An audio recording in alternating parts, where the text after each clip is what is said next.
Professor Richard Robbins, distinguished teaching professor at the Department of Anthropology at SUNY Plattsburgh. His books include Global Problems and the Culture of Capitalism, and I'll have something to say about that later. Now in its 7th edition and co-authored with Rachel Doughty Beach. Also, Cultural Anthropology, a problem-based approach, in 8th edition, co-authored also with Rachel Doughty Beach.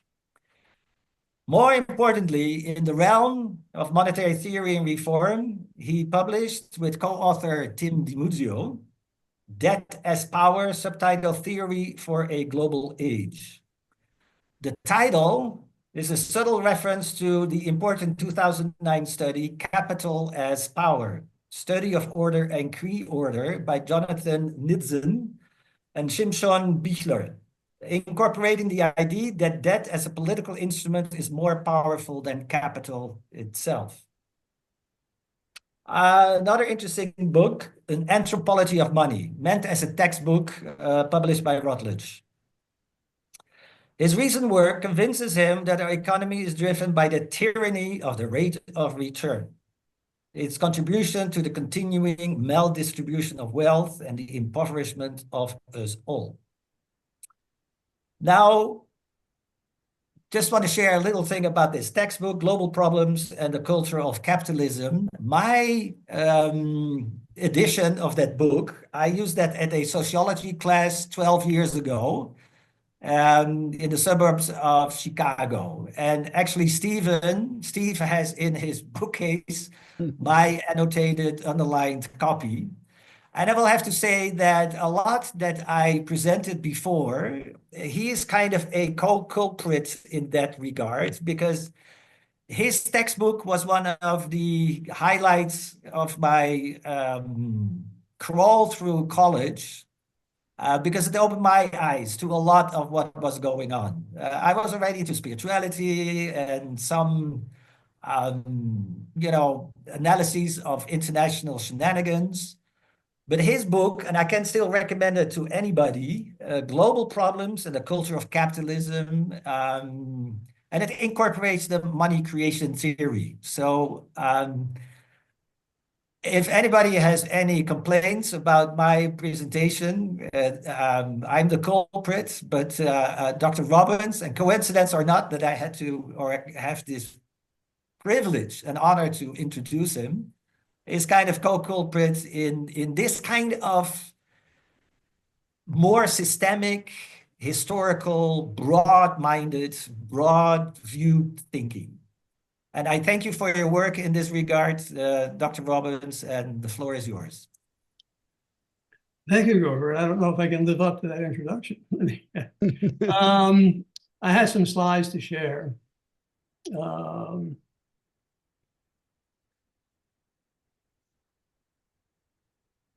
Is that up okay?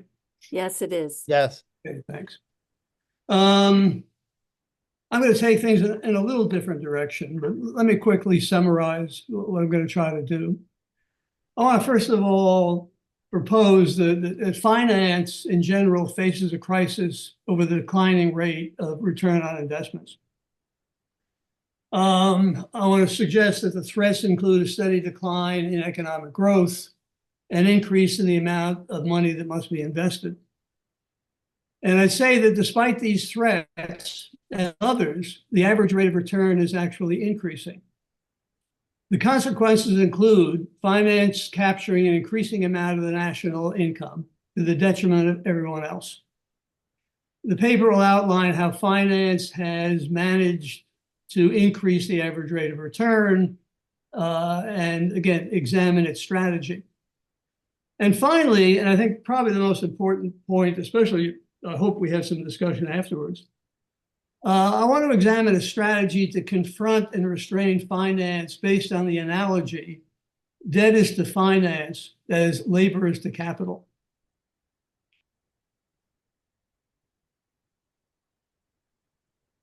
And essentially, if there was ever a justification for workers to threaten to withhold their labor to temper the excesses of capital, There's certainly justification for debtors to threaten to withhold their payments to creditors to temper the excesses of finance.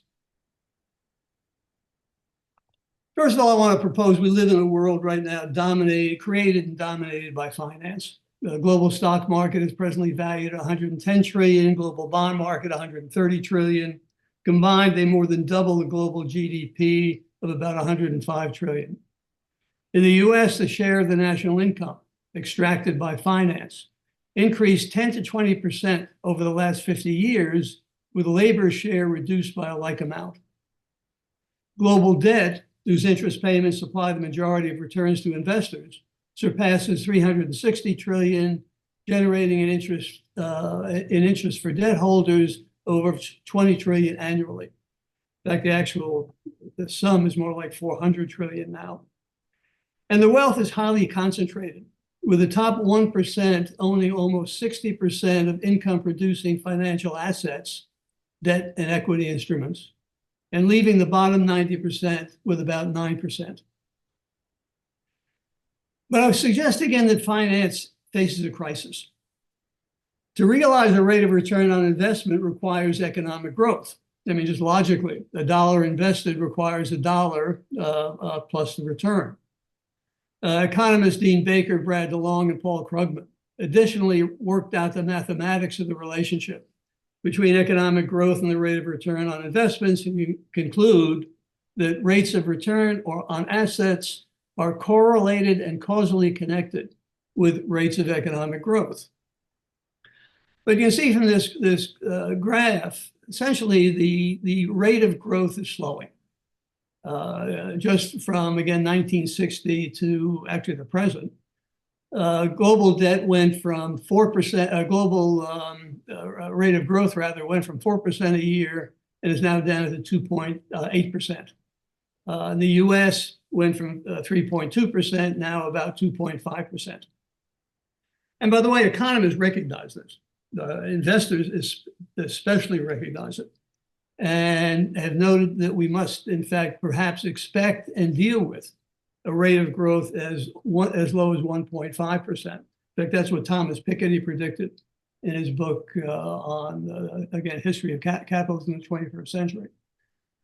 Couple of reasons for this rate of slowing rate of growth. It's often not recognized by economists. First, the rate of growth is exponential. It's not arithmetic. And just a quick illustration. In trees cut down, the lumber industry, from 1990 to 1995, the rate of increase in growth in the lumber industry was 3.6%. That required cutting down an additional 1.5 million trees. From 2005 to 2010, that should be, you had the same rate of increase, 3.6%, but you had to cut down 2.5 million trees.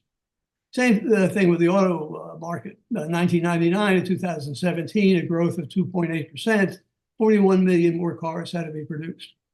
2018 to 2000 should be 2022. The same rate of growth, 2.8%, but that required an additional 58 million more cars to be produced and sold.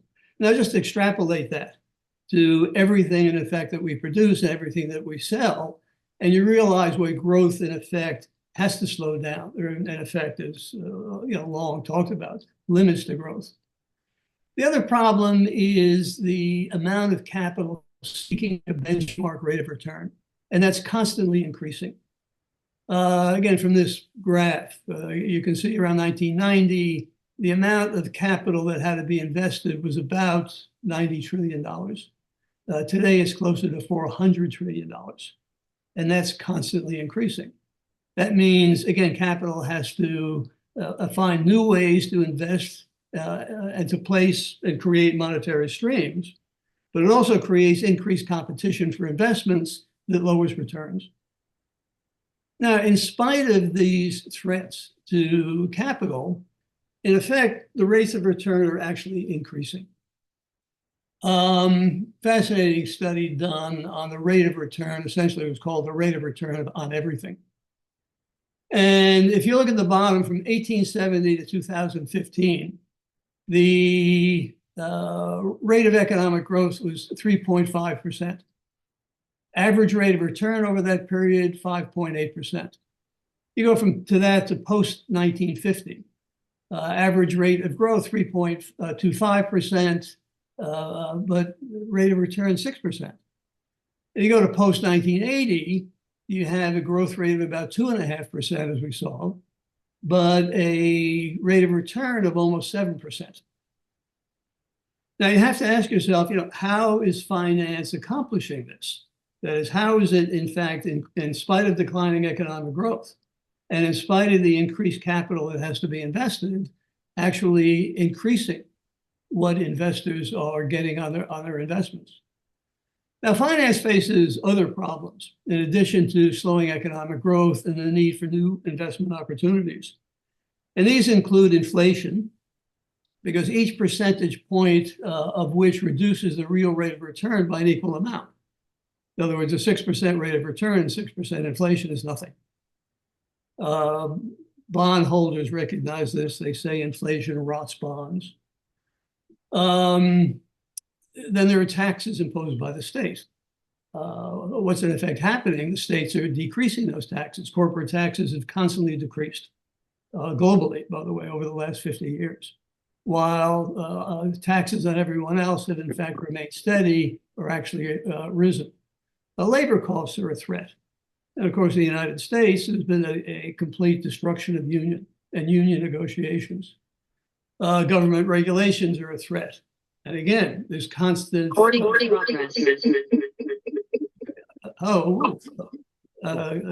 constant fight against global government regulations. And finance is winning. Then there's the threat of default on consumer and sovereign debt. And again, the state does everything it possibly can to eliminate those threats. And I have elsewhere detailed, again, how in effect finance has influenced government to address these threats. And in every single case, they've succeeded. But finance has managed to navigate around all these threats and in the process create a two-tier society. Investors with the financial wherewithal to earn a benchmark rate of return, and those with little or no money to invest. This, I won't go into detail, but just take a look at the second to the bottom line, total assets for the group. 10%, the top 1%, the control of assets has gone from 2010 to 2016. This is Aaron Wolf's statistics. From 50% to 55%, it's now closer to 60%. Next 9% controls presently probably 37 or 38%. The bottom 9%, 9.2. And so again, the reasons for inequality are clearly, evident here. You want to make it even clearer, economic inequality is built into the state of finance, simply because the rate of return on investments increases more than wages. Here you have a chart. On the left, you have increase of wages from 1985 to 2003, annual increase, 3.72%. The S&P 500 for investors has increased at a rate of 12.77% a year. U.S. bonds, 6.5%, corporate bonds, almost 9%, real estate approaching 5%, even gold at 6%. So to explain inequality, you don't have to go to some of the more common explanations thrown out by economists, such as globalization or education, etc. Again, it's very clearly that inequality is built into the wage structure as opposed to what investors make on their investments. Now, an interesting question, and the key one, is how did we get here? And I was gratified when, at Stephen's recommendation, I read Jonathan McMillan's book, Capitalism and the Market Economy, because they start where I've always started, with the creation of the Bank of England.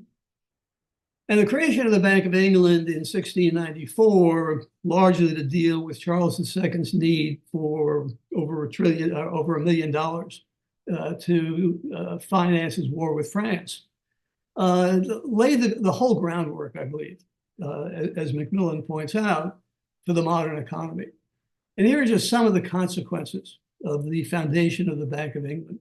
One, it institutionalized a means of money creation in which privately owned institutions, largely banks, create money as interest-bearing debt.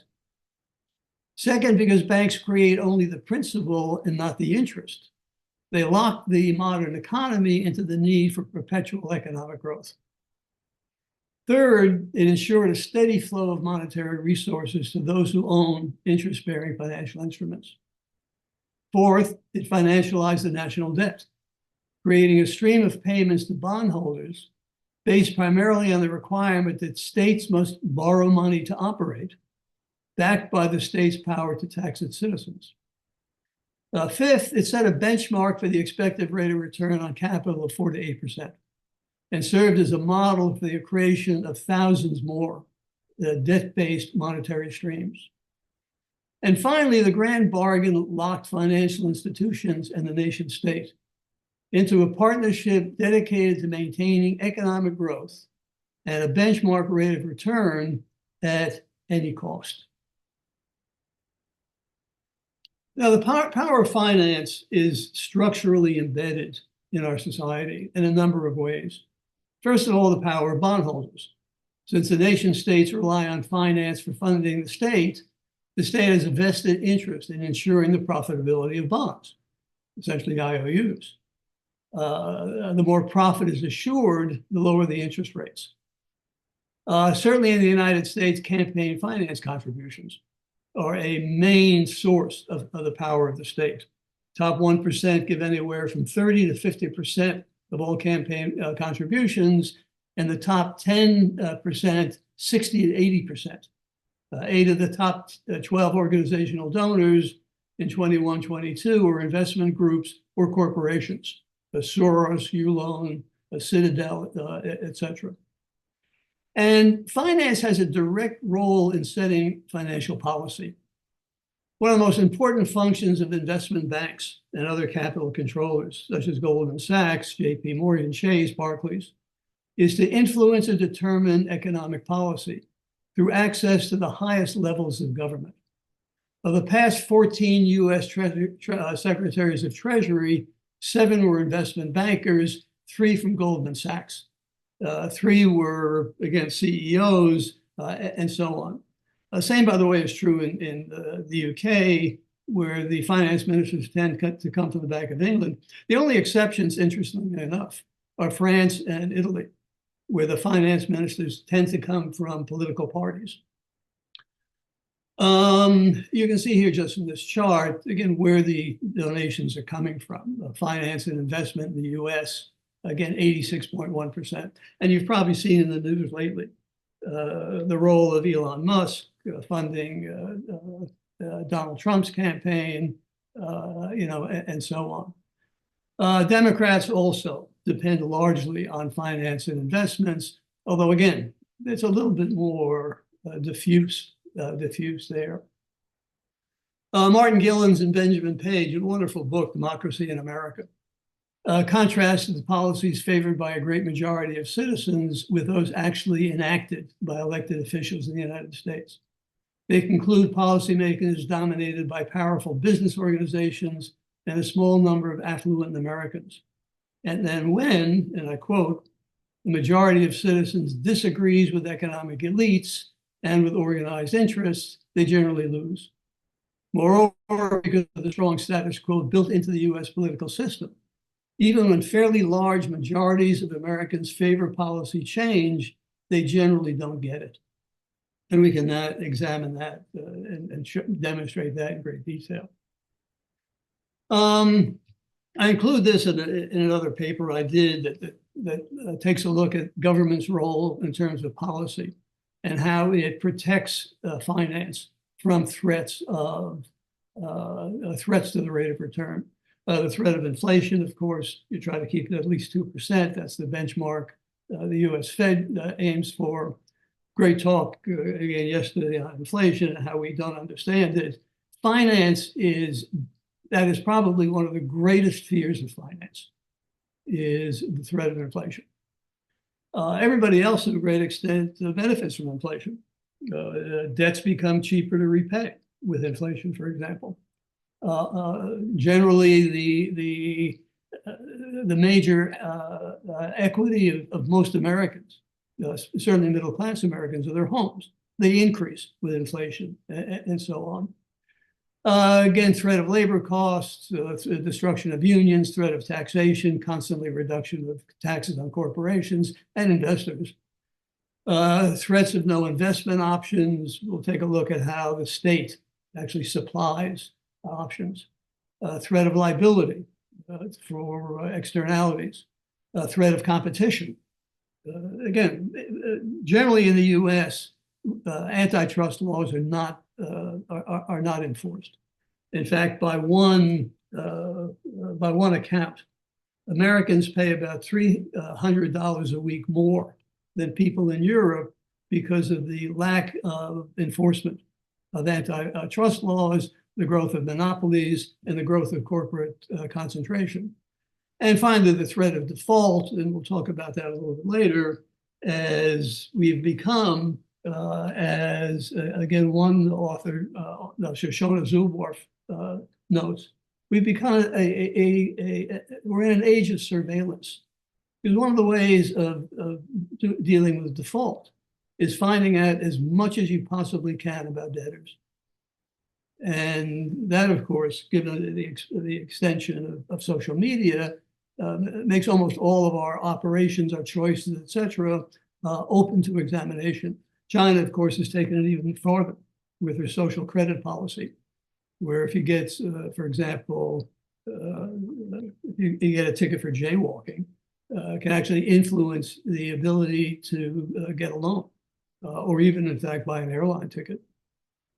But in addition to the influence of finance over government policy, finance has met the threat to the rate of return by developing a host of innovative financial strategies. Many of these strategies involve repealing or changing laws or rules governing banks and financial transactions. Some of these things include exchange-traded funds, mutual funds, index funds, derivatives, real estate investment trusts, and so on. Most of us, particularly those of us who are elderly, again, have much of our pensions put into and dependent upon some of these new developments. And of course, the crash of 2007 and 2008 wouldn't have been allowed if finance requirements on investment banks were not changed. And if the company that insured the financial instruments that were developed, the mortgage-backed bonds, never would have happened. But the insurance company, mostly AIC, never thought of insuring what they were insuring. And so they had to be bailed out to the tune of almost $1 trillion. Then there are technological advances such as the Bloomberg terminal, simple one, that allowed investors to access and organize reams of data. Then there were developments in computer programming, mathematics, computer modeling that permitted the development of new ways to pick investments, some that ignored data about the investments themselves and focused simply on the behavior of prices or on the behavior of other investors. The Nobel Prizes in economics and that were given again over the last 30 years, all were awarded to economists who developed something to aid finance in increasing the rate of return. William Sharpe awarded for development of capital asset pricing model. Harry Markowitz recognized pioneering work in portfolio theory and diversification. Merton and Scholes awarded for their work on the Black-Scholes model that provide a framework for pricing options and significantly impact derivatives market and investment strategies. Daniel Kahneman, primarily recognized for work in behavioral economics, Eugene Fama, and so on. And these were, again, major developments that impacted the power of investors to maximize the rate of return. It didn't always work out. Scholes and Merton were involved in long-term capital management that at first did extremely well. 1994, the fund reported a return of approximately 20%. 95, it generated returns as annual of 43%. 1996, approximately 40%. Then in 1997, it crashed. And in fact, had to be bailed out, had to be acquired by somebody else, largely because of what was happening in Russia and things that were not built into their model. But in spite of long-term capital management, most of the developments by economists, by mathematicians, by computer programmers resulted in dramatic gains in the rate of return of investors. And here is just a simple sample of the medallion fund of Jim Simons, again, the model of all, annual returns of 66% a year from 1988 to 2014. Annual returns didn't reach those levels actually until the 90s. But again, all based on mathematical modeling and the use of computers. George Soros's quantum fund, annual returns of 30% from 1969 to 2000. 25% the Tiger Fund, Appaloosa Management, 25%, and right down the line. And these, again, are dramatic rates of return. Now, it was interesting, wonderful book about Jim Simons called The Man Who Beat the Market. And somewhere along the line in the 1990s, rather, as they were developing the computers and the mathematics to get what they were doing, one of them very interestingly asked, how are we doing this? And who are we taking the money from? And they concluded they were simply taking it from other investors, as if it was simply a zero-sum game involving investors. As smart as they were, what they didn't realize was that it was coming from everybody. That was the money that was, in effect, being taken from, in effect, laborers, for example, in order to again, meet the demands of finance for investments. We also, in addition to this, monetized more and more of everyday life. Finance is particularly adept at finding new ways to invest its increasing amount of investment capital and finding ways to work around any attempts of government to regulate its activities. Consequently, finance exerts control over more and more of our lives: housing, food, healthcare, media, social life, etc. For example, a privatization of municipal, state, and federal services. We don't have to read what's here, although you'll have it available later if you want to look at it. But again, privatization of prisons, of social services, utilities, military and defense, education, healthcare and services, public transportation, etc., has given finance a control of much of what was once in effect run by the state. Now, generally, there's a claim that this increases efficiency, but in fact, the real motivation is to find places to put the increasing amount of investment capital. Asset management, where particular companies are, again, hired to run, for example, energy infrastructure, water and wastewater, transportation and infrastructure, telecommunications, etc. Again, most of our lives are managed by some of these investment funds. And some of the biggest are, for example, BlackRock, with 9.1 trillion in asset management, Vanguard with 7.2 trillion, and again, down the line. And the financial industry's global assets under management reached a record 132 trillion as of June 2024. There's also the growth of funds and the concentration of ownership. For example, the big four investment companies that run investment funds, the big four owns 60% of the large blocks of ownership of corporations. And these investment companies control the board of directors. They can, in fact, dictate what corporations do. BlackRock, to give you one example, one of the biggest of these funds, during the crisis of 2008 and 2018, were in constant contact with the U.S. political officials and, in effect, the Treasury. And you can have this to look at later if you want to. Someone obtained the logs of the conversations between Larry Fink, the head of BlackRock, and various government officials, 98 meetings between Obama officials and BlackRock, 185 in phone calls between senior BlackRock executives and Treasury secretaries, et cetera, et cetera.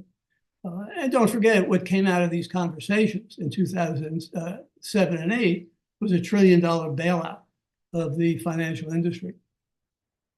There's also additional concentration because of index funds. Index funds, of course, are funds that allow you to invest in essentially the stock market, the S&P 500, for example. And as these large funds buy more and more of stock of these corporations, they come to control more and more of it. And in a book, The Problem of 12, John Coates details this and concludes it's always dangerous. Then there's the more fascinating issue of private equity. Private equity simply involves a group of investors who get together, pool their resources, usually have to be millions of dollars, and buy very often publicly traded companies and take them private. And in 1996, there were about 8,000 firms listed on the US stock market.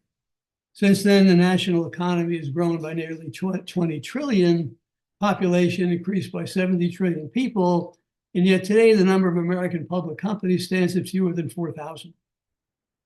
And the reason is they've been taken over by private equity. That is, these groups of investors seeking a maximum rate of return. To give you some idea, the ownership of homes.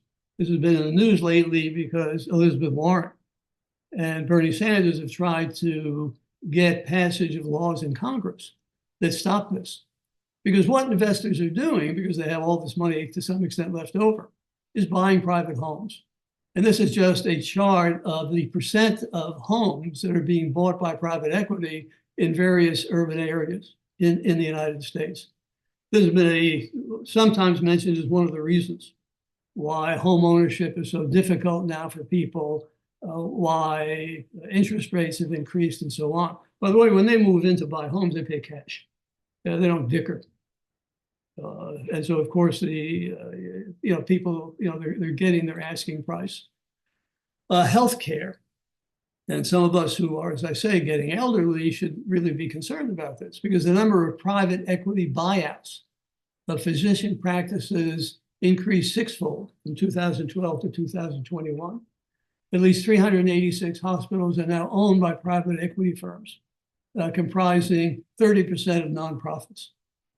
One study found that attributed 20,150 lives lost due to private equity ownership over a 12-year sample period. And here you can see the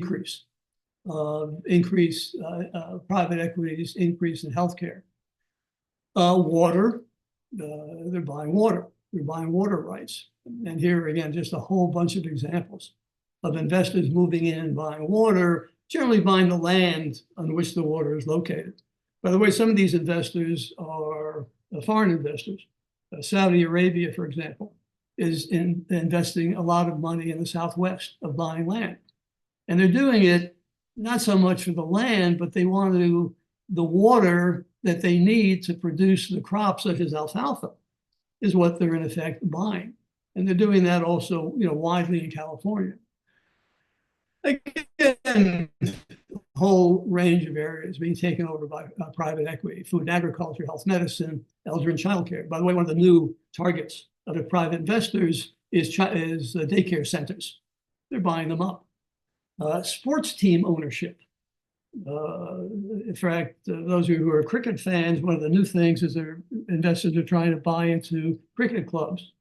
The United States, the US, the NFL, and Major League Baseball the owners introduce clauses into their bylaws that allows private equity to buy shares of teams. Education, of course, et cetera. One of the interesting ones is gambling. And this is interesting because of the rapidity at which it's taken place. 2018, the U.S. Supreme Court struck down the Professional and Amateur Sports Protection Act that allowed states to legalize sports betting. And as of 2024, over 30 states and the District of Columbia have legalized sports betting, largely because of lobbying efforts of finance, moving into state legislatures, getting state legislatures to change their laws to allow betting. Mobile apps for sports now, online casinos. By the way, if any of you watch sports events, you'll notice that there's suddenly an interesting decline in beer commercials, but a vast increase in commercials for gambling. And it's created, quite literally, right now, only an $80 billion industry where investors can realize a rate of return. Now, the elephant in the room for all of this is, of course, debt. And we are, as you know, awash in a sea of debt. As of 2024, including both private and public debt, that's estimated to be about $400 trillion. This includes public debt estimated to be at 115 trillion, includes total debt issued by national governments and central banks.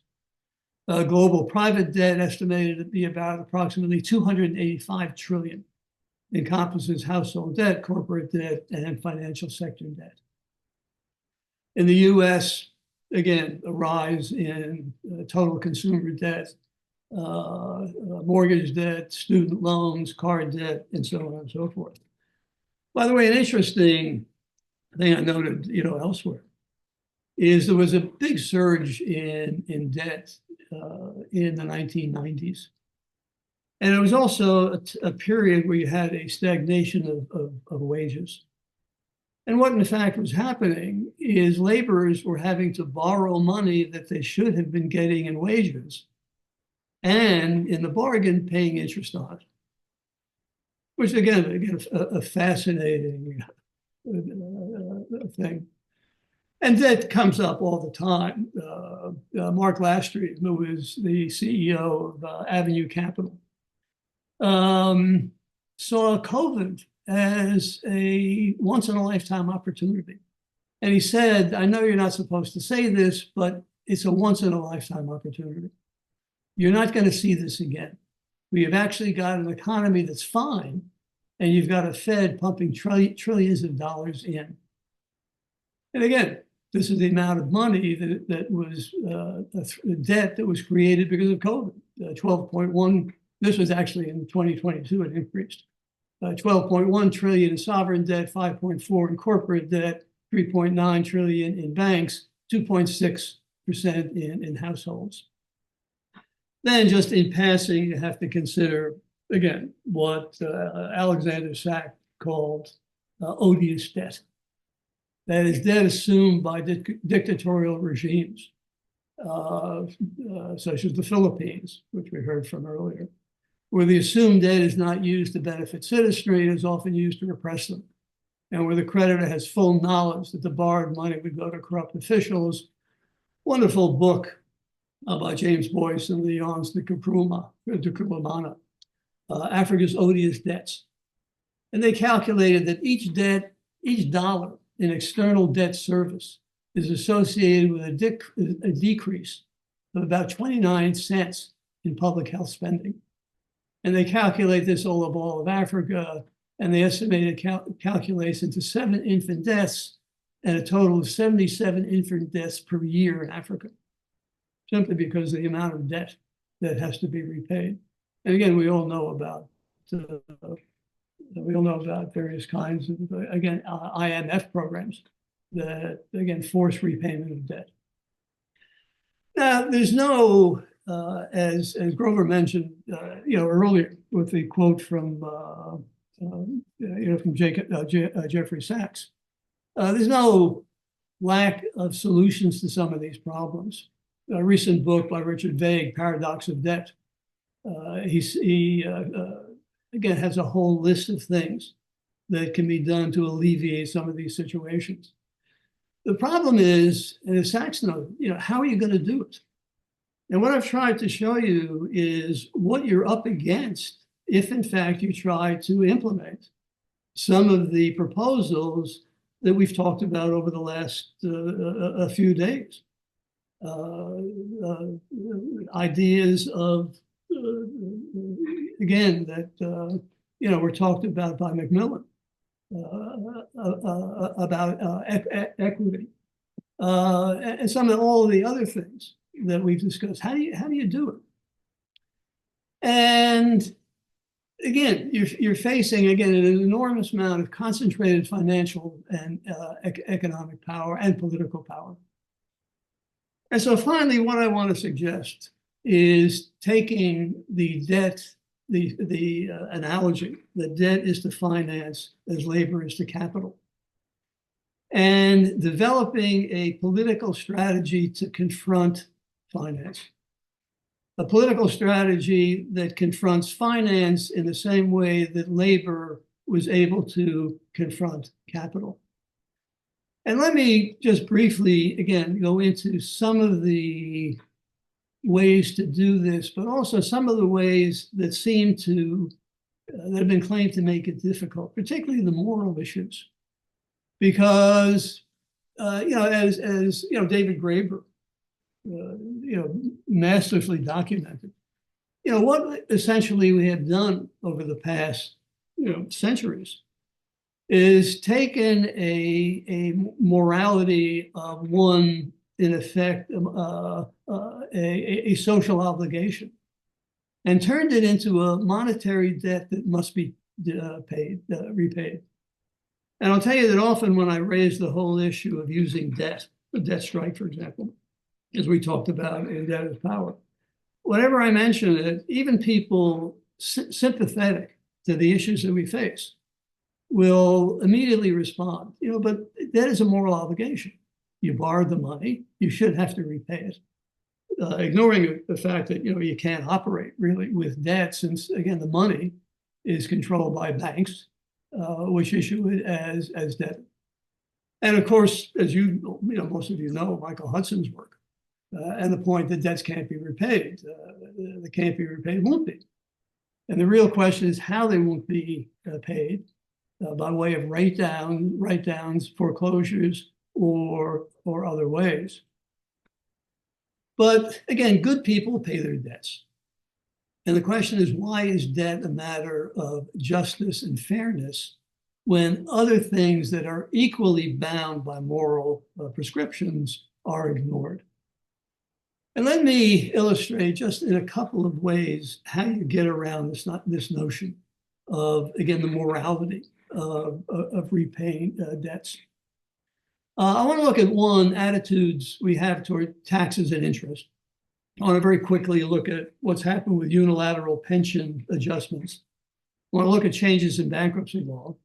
Then I'll look at what the Republicans were doing when it came to raising the debt ceiling. In the United States, we pay more in taxes, federal taxes, than we pay in interest. I mean, more in interest, rather, we pay in federal taxes. And the gap, as you can see, from the mid-1970s has grown enormously.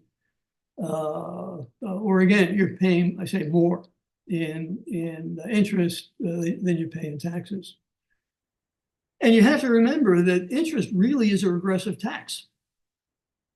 That is, interest is a tax on money. And it's a tax that obviously, as we've seen, relocates money from the bottom to the top. And interest is built into everything we buy, everything we pay for. Because almost everything we pay for, whoever is producing a product or performing a service has had to assume debt to do that. And there was one interesting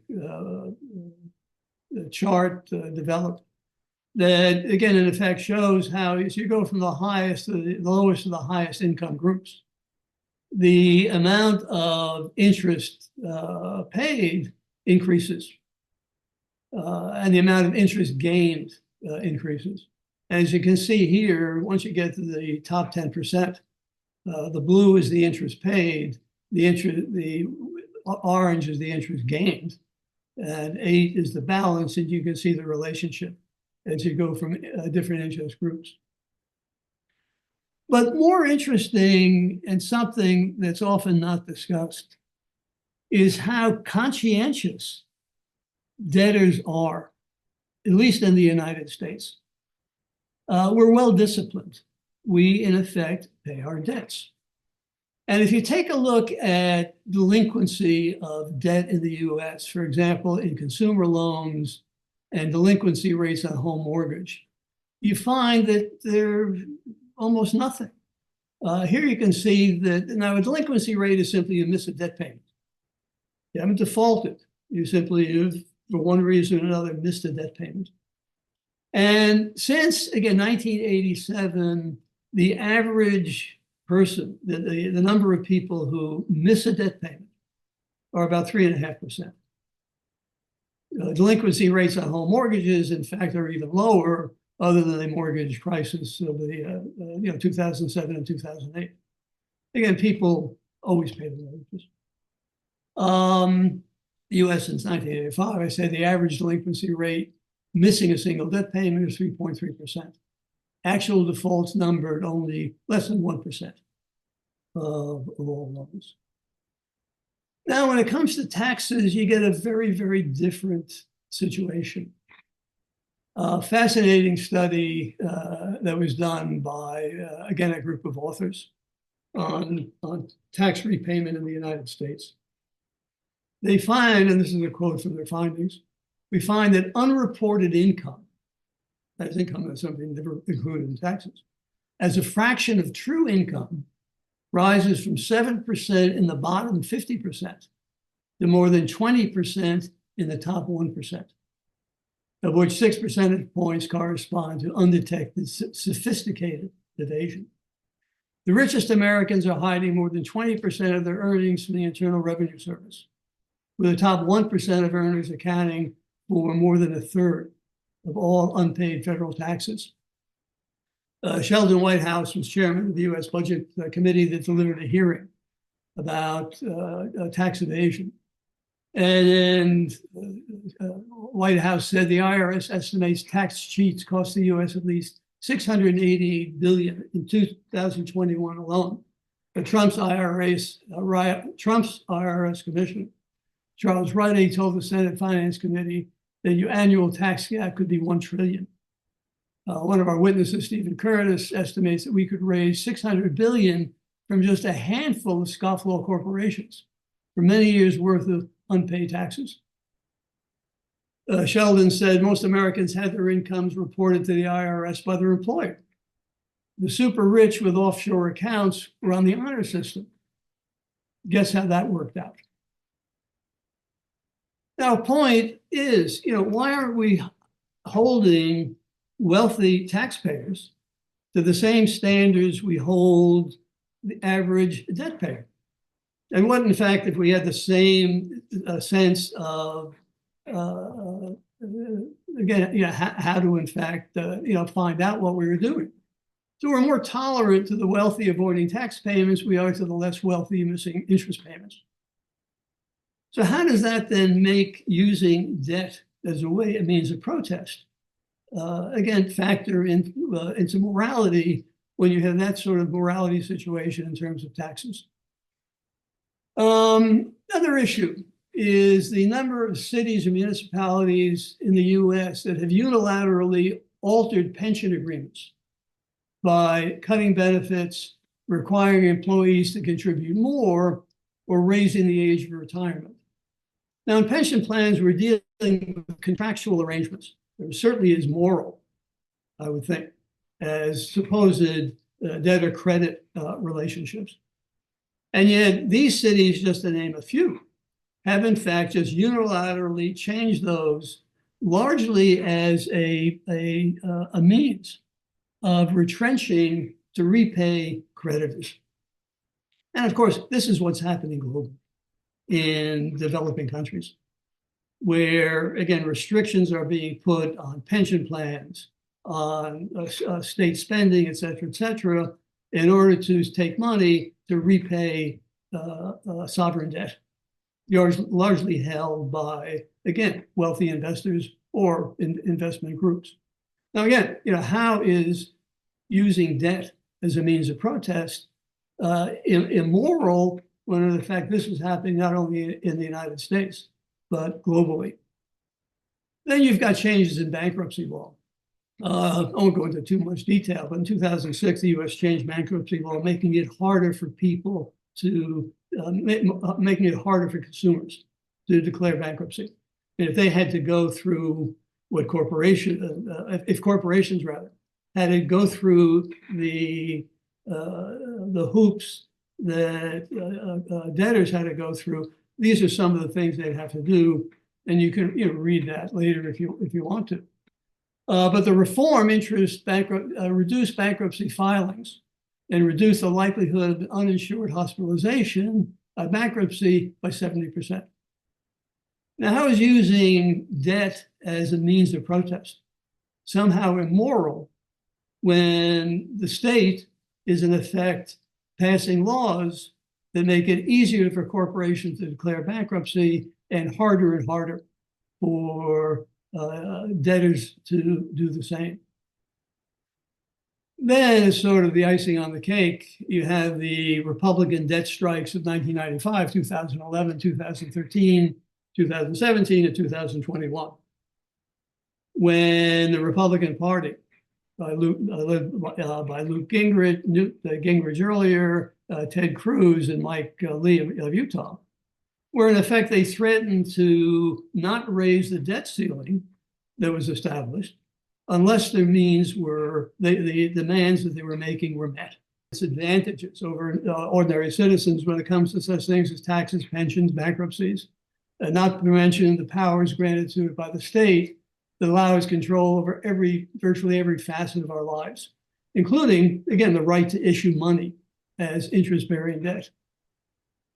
Now, my point, and I'll just sum it up here, is that I'm suggesting that one way to actually get something done, that is to somehow enact some of the policy suggestions that your institute has suggested, and as many others have suggested, you have to confront the power of finance in the same way that labor confronted the power of capital. And the Achilles heel of finance resides in the fact that most of its wealth is in the pockets of everybody else. While rents on property, dividends on stocks comprise a good portion of wealth, debt is by far the greatest source of income. 7% of all all financial instruments are debt-based. And so how do you then, again, confront finance? Now, let me back up just 1 second. And I want to leave time for because I want to get your reaction. I want to leave time for discussion.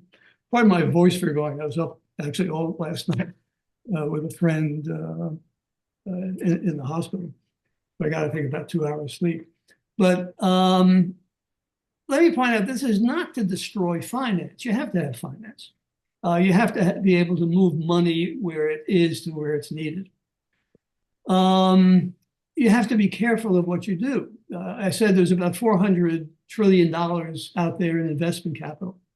Well, $100 trillion of that is in pension funds. Another $100 trillion is insurance companies. And again, if you again don't do things in a certain way, you're going to, in effect, threaten pension payments and threaten, large rise in insurance costs. So this is not threatening, again, finance. And again, labor did not threaten capital. Again, to do so would have been self-destructive.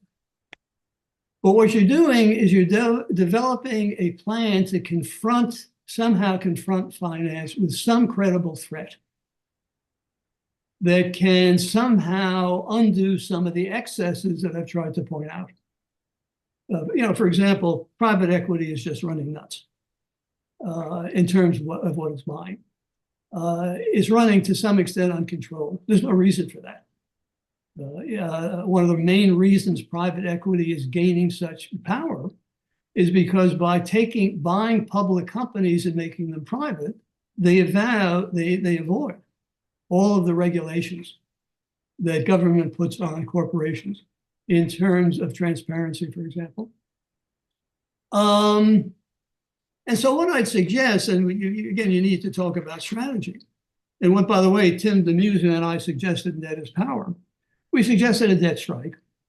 And we listed a whole group of possible demands.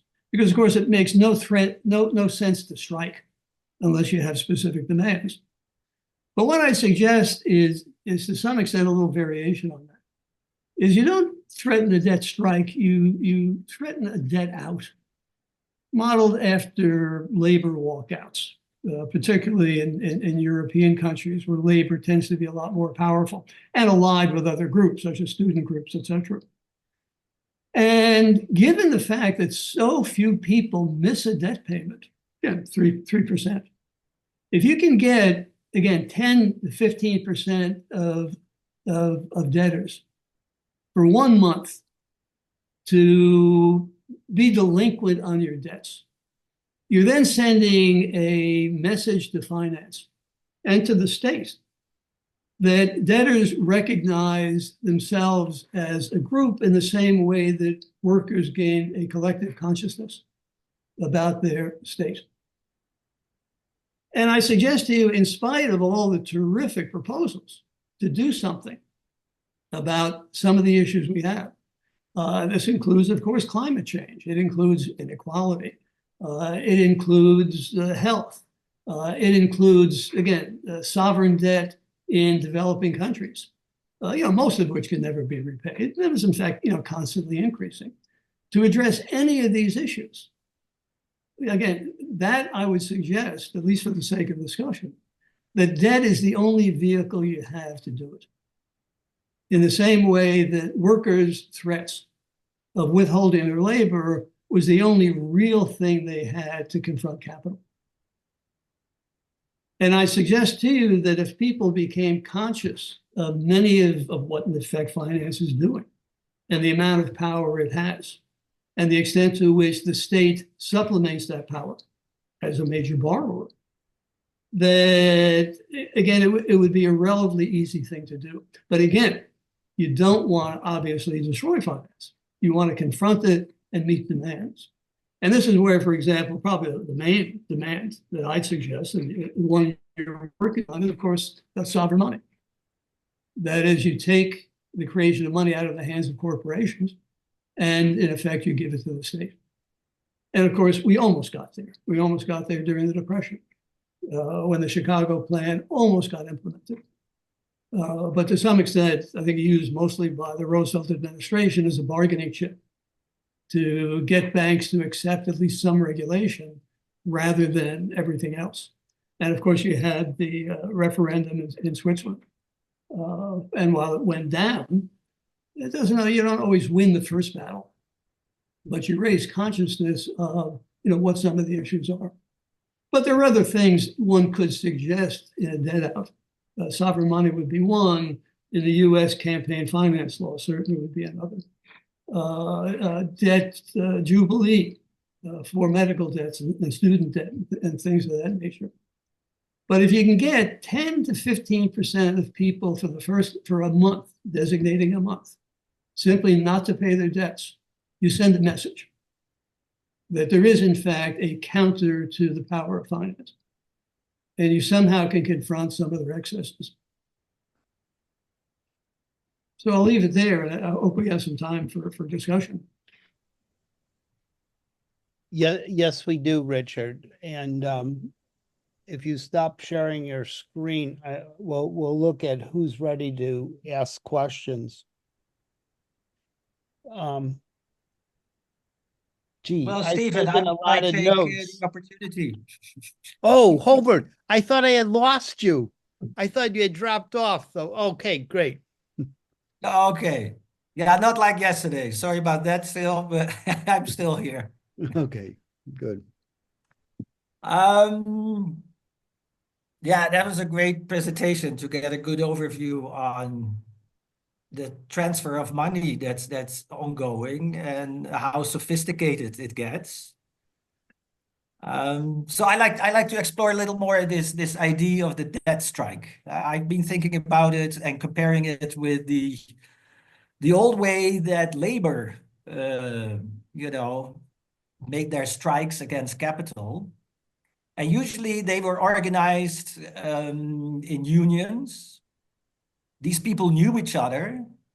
So there was an organization, they had their dues so that if something would go wrong, they somehow had a pot of money to alleviate possible consequences. There was some solidarity because these people knew each other. So how can we create an equivalent in a debt strike where you're calling up people that might not know each other, and so you have a little bit of the problem of solidarity, but also what kind of consequences might some people face even if they miss 1 month payment. I looked into it myself, like what are the consequences if I miss 1 month of my mortgage? I had a little condo in the suburbs of Chicago, and apparently it was like, yeah, they'll let you get off. But yeah, how do you see the way to create solidarity with people that do not necessarily know each other, and then also organize such that if there are repercussions, that there is some buffer, that you're not getting lost. There are two things, Gordon. I think the issue of solidarity is a big one.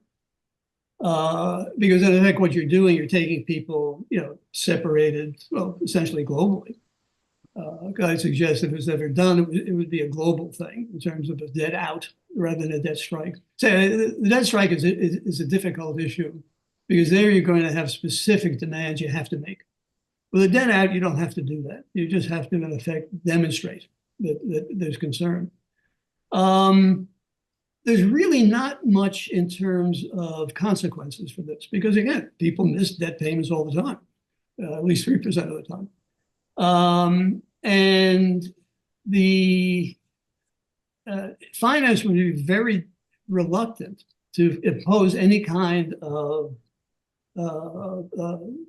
again, sanction because the people who are doing this are their customers. In other words, you don't want to, in effect, do anything that tells these people, oh, we're not going to lend you money anymore. Wait a minute, we need you to borrow money. What can we do? I don't know how to do this solidarity issue. I have given some sense of how you would start this. And I think the way you would start it is by building on existing solidarities. For example, what you would have to do is communicate to different groups their interest in this kind of an action. For example, certainly groups that are involved, in debt protest, the Positive Money, the Institute, other groups that are arguing for debt forgiveness. You start there. You make them aware of what the issues are. Part of this, again, this came up yesterday, is education. That is, how do you get out to people, what in fact is happening? Because, much of what we've discussed is not generally known. And as Sam demonstrated, yesterday, people don't even understand inflation, let alone the role of private equity, et cetera, et cetera. And then you branch out. You go to other interest group areas. I can't imagine environmental groups would not be interested. Because here you have environmental groups claiming that we face a climate crisis. Well, hell, if you're not willing to, miss a debt payment, to deal with, the demise of all of us, then what are you willing to do? And so you've got all of these groups out there, various kinds of protest groups that deal with inequality. Inequality Org is a great organization. The Southern Poverty Law Center in the U.S. That deals in inequities, et cetera. And you try to form a confederacy of like-minded people to, in effect, agree to help coordinate, this kind of action. Now, what it would take, and again, we have social media. It'd be ironic to use social media for this purpose because, social media is one of the major ways that finance takes advantage of us. But what you could do is simply you set a date. Okay, April 1st, 2026. And you set it globally. And you tell people, don't pay your debt. Now, the worst you're going to end up with is a penalty. Okay, you have to pay $5, $10, $15, whatever in effect it is. Although often you've got a 30 or 90-day window anyway. So you could probably miss a debt payment for almost a month and pay no penalty.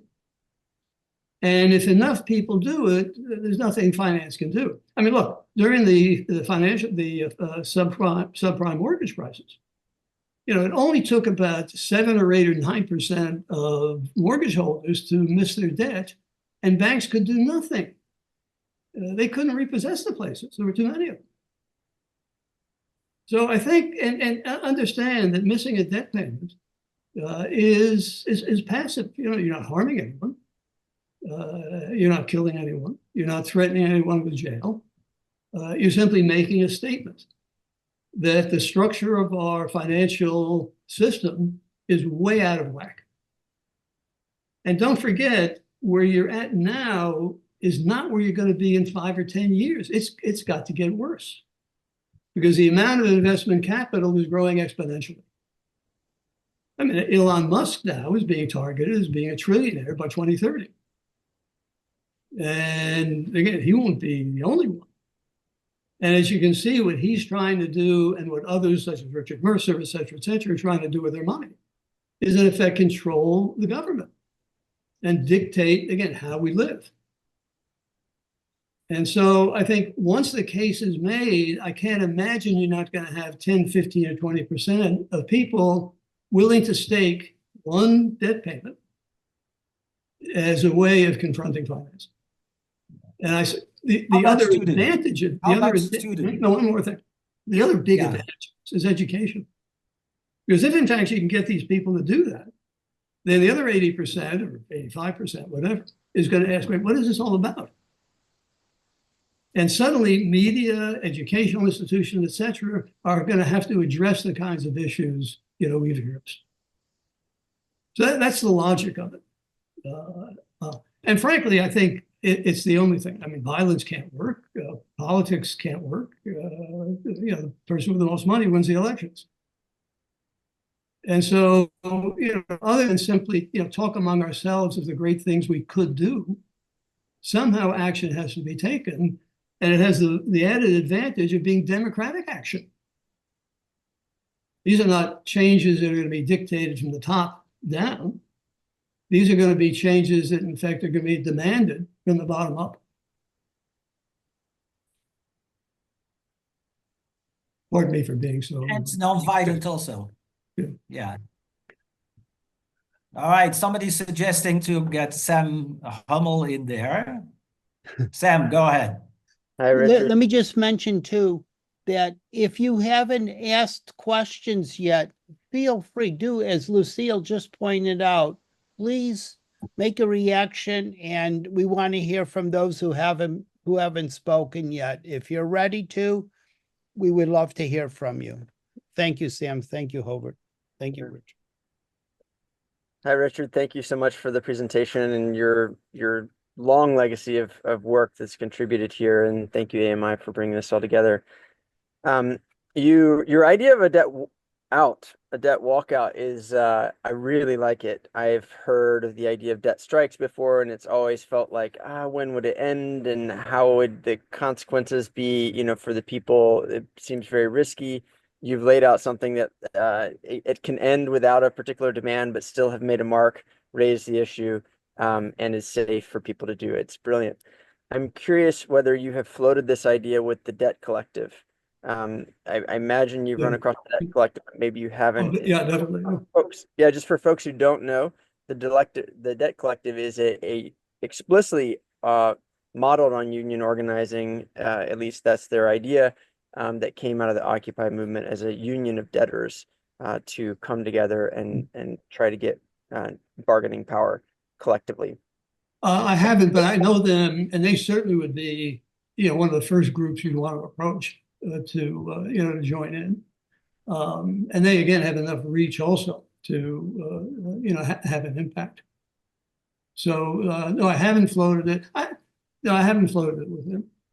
To be honest with you, I've been the problem with the proposal, and I really think it's the only thing to do, is one of the things you're doing is you're weaponizing debt.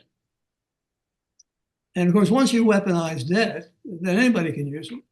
But I think the Republican Party, let the horse out of the barn, because that's in effect what they were doing with refusing, threatening to refuse to raise the debt ceiling, or essentially refusing to pay the country's debts. But I think there's going to need to be a core. I mean, for a very simple fact of contacting these other groups and saying, look, here's where we're at. The other issue, when you approach these other groups to participate, that's also a process of education.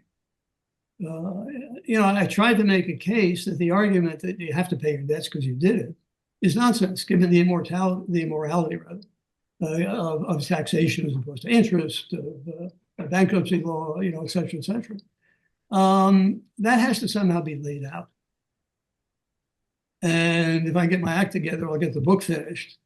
And I think that could be, and I want to do this, I want to write this in such a way as to be accessible to anyone. Certainly, it's easy to get it published academically, but I don't think that solves anything. And I'd be willing to, publish it anonymously, or a group of people, and donate any proceeds, from the book, to groups participating. And if I don't do it, I hope somebody else, step forward and do it. But I am working on it, and I'm going to try to get it done in the next, 4 or 5 months. Essentially, what I've given you in large part is an outline, of the book.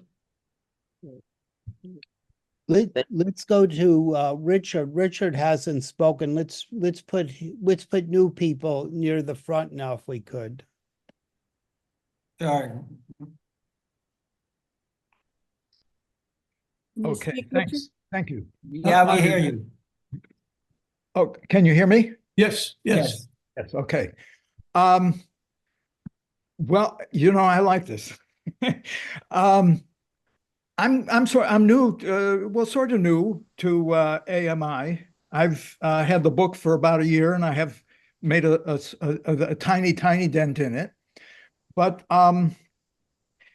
my issue that I've been thinking of throughout this conference is that I'm a political activist. I've been a political activist for much of my life. In some ways, I've felt that AMI relates to this issue about money reform, monetary reform, as an administrative issue. Like write a law, write a bill, and somebody will pass it. But it's a profoundly, it's a revolutionary issue. To change our money system. It's a political issue. It's not an administrative thing. So I guess with this what you're raising now about a debt out, I guess I see in this, it provoked me to speak.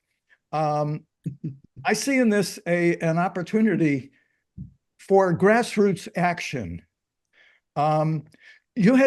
I had one question. I missed it, whether you had come up with specific demands of a possible debt out, because that would be something for education. And it seems to me this would be a great thing, of a very great vehicle to get AMI and monetary reform out to a much broader public. that it could be, you could set a date and kind of organize for it. So anyway, so that's my reaction, my spiel. So thank you very much. Thank you to all the presenters and to AMI for all your work for all these years. And in some ways, we need to we need to ramp it up. That's my take on it. Yeah, thanks, Richard. How about young Kim?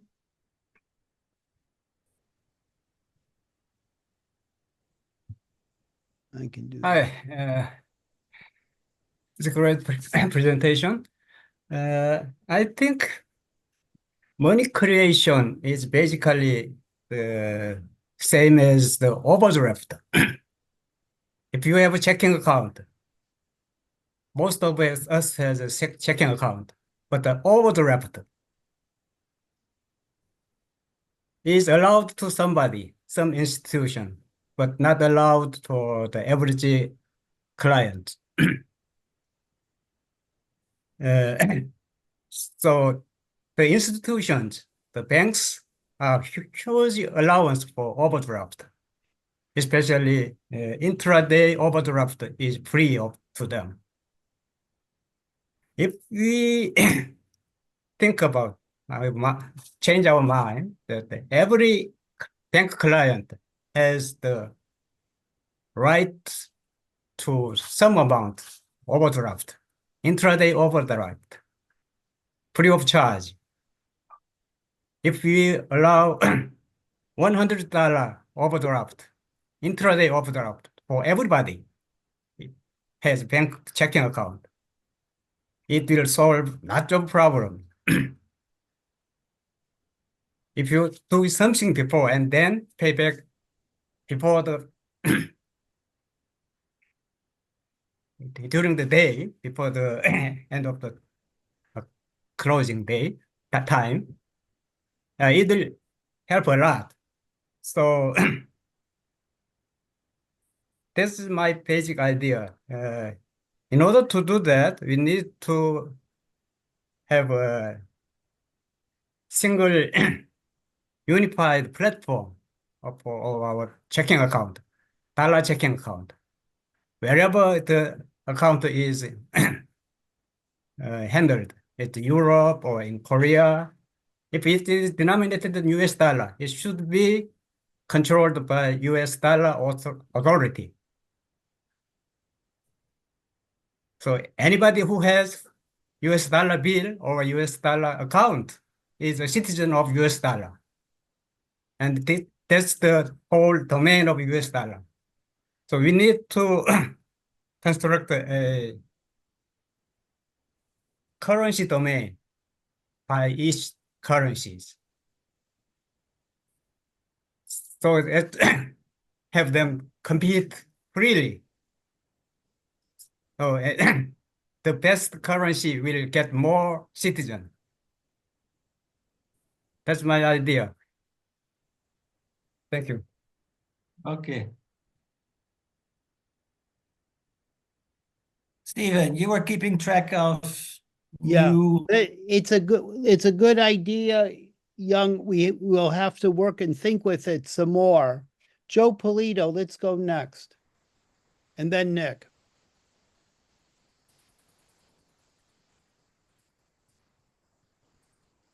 Well, Nick first. Go ahead, Nick. I don't have any questions. Great presentation, Dr. Robbins.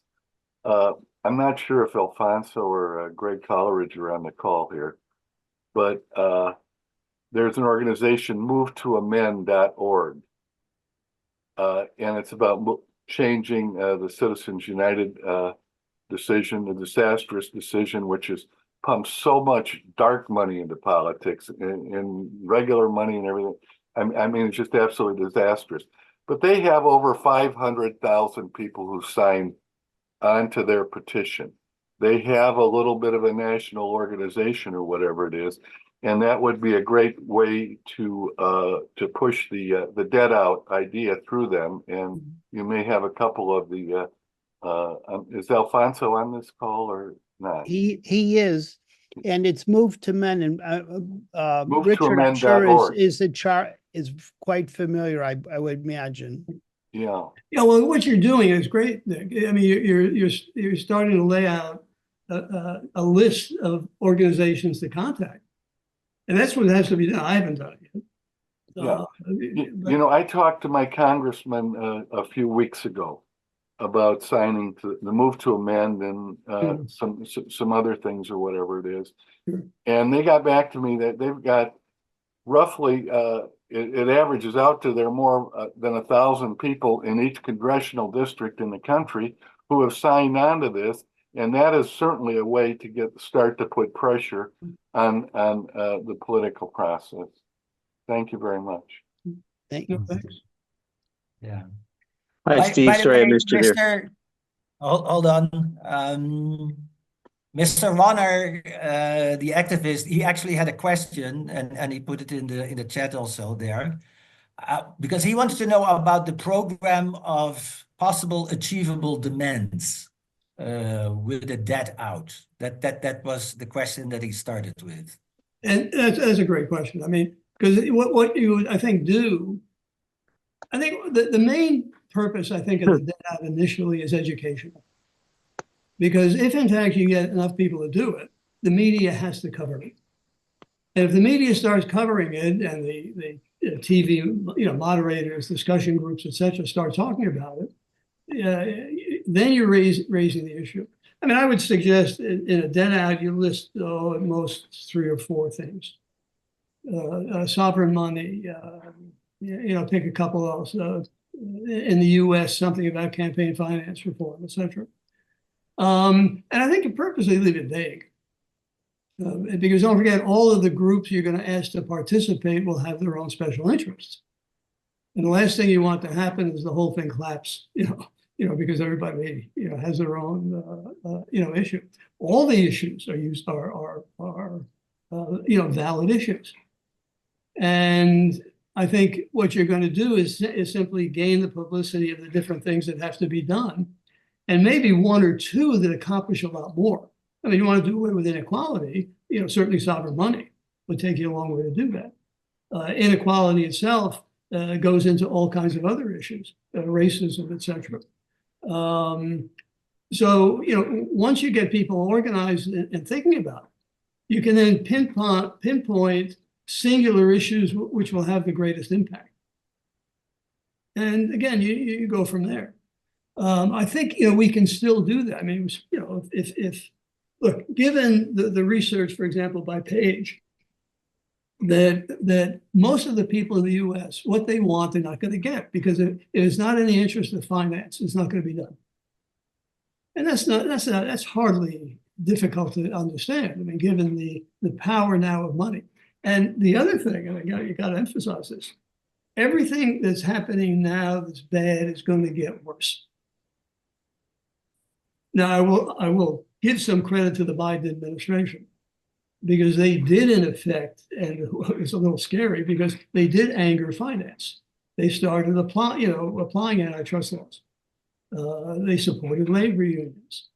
They supported tax subsidies for children, et cetera, et cetera. These are not financial interests. They are issues that finance wants. They're, in fact, issues that threaten finance, because they're then threatening to remove some of those acts of government that address threats to the rate of return. I mean, I call it the tyranny of the rate of return, because the point is the rate of return gets everything it wants. We talk about economic growth. Economic growth is not the main figure in our economic life. The main figure, if you want to understand our economic life, is the rate of return on investments. I mean, Sam mentioned, I forget how many times, inflation was mentioned in Manico's textbook. I doubt if anywhere in his textbook, and I haven't read it, anywhere in his textbook, he talks about the threat of inflation to investors. But that's the big threat. Okay, Joe. Yeah, if we can make them quick now, because we only got a few minutes. How many minutes? Professor Robbins. Professor Robbins, that was a terrific presentation. I really like your idea of the walkout analogy. But I think we could have a multi-prong attack, and one attack would be to have a Supreme Court challenge saying that public finance is being done unconstitutionally because the government has the power to create money. It's been done before with Lincoln and World War II, and we're creating debt slavery, et cetera. I think it'd make a really interesting legal case. You might lose, but it would add to this awareness that you're talking about. It could add to the momentum and maybe get the people more generally involved in the project. Yeah, I agree, Joe. In fact, when you look at where progress has been made on a lot of these issues, they've been made through the courts. And finance knows that. And I think, certainly from the Republican perspective, the courts are changing and are now much more friendly. I mean, the Supreme Court overthrow of the Chevron doctrine. I mean, it's a disaster in terms of access to the courts, in terms of getting things done. But yeah, I think, no, you're absolutely right. I mean, you certainly want to use a multi-pronged attack. And in fact, having the debt out would reinforce and help much of these legal actions. Because again, you're raising some issues. In the same way that the threat of the Chicago plan, back in the late 1930s, got banks to finally agree on things that got done. Some of you are probably well versed in protest history and social movements. And generally, the social movement, one of the things you need in a social movement, frankly, is an extreme to make the middle ground acceptable. And that's how we made a lot of progress, certainly in women's rights, in racial justice, and so on and so forth.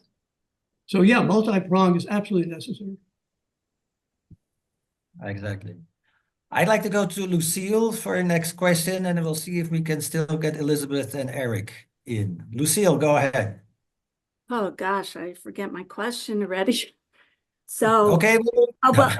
I'm sorry. Oops. I start my video. No, go ahead. Yeah, I think I had an earlier one.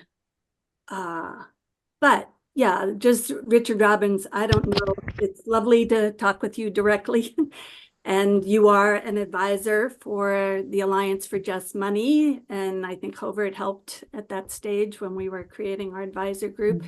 So have you read our update and 2024 improvement of the NEED Act that we call the American Monetary Act? Yes. Great. If you have feedback on that, we would love it. And so the question, since you've read it, and if I can ask a second one, I will, but can that be, asking for co-sponsors passage of that act as one key, maybe not the only, because I agree there have to be minor things, but of a well-organized debt strike? Absolutely. And again, is that absolutely yes or no? Because yes. Absolutely. But again, don't forget the debt out again gives you more ammunition. Exactly. You see, because in effect, what you're doing is look. Again, the idea of investors, and by the way, it includes many of us, not getting the rate of return on our investments because people are withholding their debt payments, is a big threat. Right. I think politically it has to be done in such a way that it doesn't create such a massive backlash that, in other words, look, when labor confronted capital, most of their demands were reasonable. Children working in the mines, slave wages, et cetera, et cetera. The public supported a lot of these things because they were right. Right. And I think you'd get the same reaction when we realize we're not divided up anymore into capital and labor. We're divided up into debtors and creditors. Right. That's the way our modern society is structured. Right. So, and yeah, so great to hear that. I totally agree. Education is necessary and the issue, but we've been doing that. I Okay. mean, I came to these ideas understanding from Yeah. questions in the 1990s. Yeah. I've been working like you and in academia for 20 years and doing it, you know, I'll post in the chat. Anyhow, doing it is so hard. It's so hard. So I think having an action like this that is partnered with the educational work is crucial. And we did a May Day thing last May in Chicago. So we've learned a little bit how to do public actions, but it was not strategic in the way that this is. And secondly, I'll just put in the chat, and you don't have to, but you just answered the last question, that a lawsuit on the unconstitutionality of our money system makes sense. And I've advocated with doctoral students in education to take that research on and to, but like, so that's one thing, and nobody did, but paying for it, you know, lawsuits are super expensive, and we litigate everything here. And there's, you know, so do you have any advice on both who does that kind of work, who would take it on, how we reach them, and then how we fund it when, you know, the big funders are not gonna maybe be interested? Well, I mean, and just very quickly, because we don't have that much time, but I mean, what you do is you locate some of the big money people who would support that kind of work. I mean, Bloomberg might. I mean, he's a Democrat. But again, don't forget, you've got these people. People understand that $1 billion is 1,000 million. Okay. And that $1 trillion, you know, et cetera. And the money you need to do something like that is pin money to them. That's why they throw these, $100 million donations to political candidates. For them, it's nothing. They'll make that up in 6 months. So I think you need to identify some of the people who would finance this kind of stuff. Mark Cuban is another one who comes to mind. What was the name? Mark Cuban. Okay. How about the Ben and Jerry's people? We just saw a grant from them. Oh, Ben and Jerry, yeah. So yeah, I mean, I suppose one of the ways to do this is, in fact, you approach foundations for money. Now, what this will require, and again, somebody is going to need to, or a group of people is going to have to work at identifying, for example, the groups to contact, the foundations to get a hold of. And so what you need, I guess to some extent, I really hadn't thought this out, is you really need a confederacy of activists. And instead of having, singular groups, siloing, you have to get them to understand that there is a root cause of all of these problems, from climate change to inequality to misogyny, you name it. And the focal point is money. Right. And the focal point is money because we use debt as our money. Right. And yeah. Okay. Thank you very much for your work. Oh, thank you. Yeah. Yeah. Stephen. We've ended time. When I propose is that we now start our official lunch. We could listen to Elizabeth or Eric for a second, but lunch is here. Or are you going to be real quick, Elizabeth? Quick. Okay. Yeah, the problem is, okay. Go ahead. The problem isn't that. The problem is the reason for that. This is education debt, medical debt.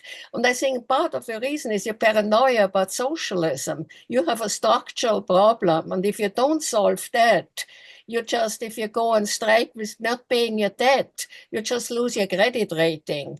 Yeah. I think you have to really solve your structural problem. Well, don't forget a quick point. The big structural problem is debt is an asset. In other words, investors require debt. I mean, banks are in the business of producing debt in the same way that, General Motors, produces Chevrolets.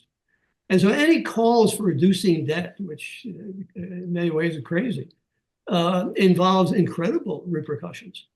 And I think people have to understand, that debt, so everybody's debt is somebody else's asset. And it's something I don't think, we internalize the way we need to. Let's go to Eric for a quick second. I'm I not have to even, be very quick. I can speak very quick. okay. Professor, you talk about economic growth. Cui bono? What I understand about economic growth should feed down to the public. I'm concerned. In the economic growth in the Philippines, it's a developing country. It's very dilemmatic the way I observe. So how do you interpret the genuine economic growth in the economic context of the developing world? In vis-a-vis with the economic growth in the developed world. I'm sorry. With due respect, I hate I hate the economists the way I hate the bankers, because most of the economists here are idiots that most dictate the economic formula, to developing nation. They were trained in the Western world with complicated voodoo economic theories. And we are leading only to make matter worse. So we are more oversaturated of investment that only for the private interest. That siphon of the wealth of the public being transferred into liberalization and deregulation and privatization. So what can you do about this in the developing world? We're now languishing here. I'll tell you, Please one of the explain. things Thank you, Eric. Thank you Thank very you. much. That was a great question. I'll just quick answer.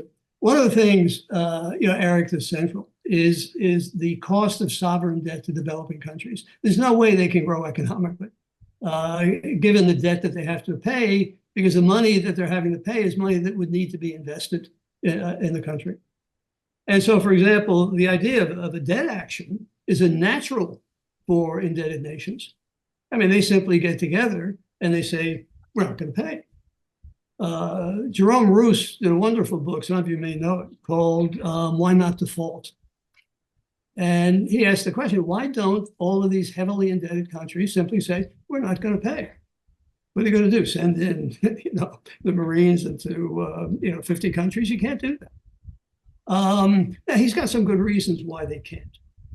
And it has to do, again, with the power of finance and a lot of power of some of the laws that have been passed. For example, a law passed in the 1970s, nobody thinks about, gave the ability of private citizens, investors, to sue countries for debt that they owe. That was a whole new thing. That had to be done through the Treasury Department. Now there's a couple of courts in New York State that specialize against suits that investors have against defaulting countries to get their money. And of course, Paul Singer is one of the big investment guys who was blocking the whole Argentine resettlement because he wanted all the money, not just 25% of it, which other investors had agreed upon. So one thing to do to answer your question, I don't think we can do anything about economic growth in the developing countries unless something is done regarding their sovereign debt, because they can't repay it. I mean, Jamaica, some of you may have seen the film, Life in Debt on Jamaica, terrific film. Yeah, 80% of our assets are now sold off. Yeah. We're losing here. We're down here, 80%. Yeah. And with this and corrupt politicians, really bullshit. We agree, Eric, and thank you. Thank you. And it might be part of, we've got to reinvent the system. Howard, should you want to wrap it up, or? But I'd like to let's wrap it up. We're ready for lunch and digest some food, but also your presentation, Dr. Robbins, very enlightening, especially the activity part, the action part. AMI is doing a little more on the research and the educational side, but the Alliance for Just Money, that was intended to be a more activist part. And I'll have to close with saying, well, if I want to join in that action, I have to go into debt again. So I'm not in debt now. Use your credit card. For the cost, I might go into debt. Get a credit card, Robert. Yeah. Oh, of course. Yeah, credit card. One time not paying. That's also. Let's thank you very much.